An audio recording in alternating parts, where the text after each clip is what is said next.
Air laut di Kepulauan Selayar berubah warna menjadi hijau sejak beberapa hari terakhir.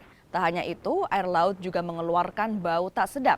Akibatnya, banyak ditemukan ikan yang mati di pinggir laut. Atas fenomena ini, pemerintah Kabupaten Kepulauan Selayar mengimbau warga untuk tidak mengonsumsi ikan hingga adanya hasil penelitian air laut. Seperti yang sudah dihebohkan di media dan masyarakat. Pertama yang kita lakukan sebagai pemerintah menugaskan OPD terkait untuk melakukan pengumuman ke masyarakat, menghimbau jangan buru-buru mengkonsumsi.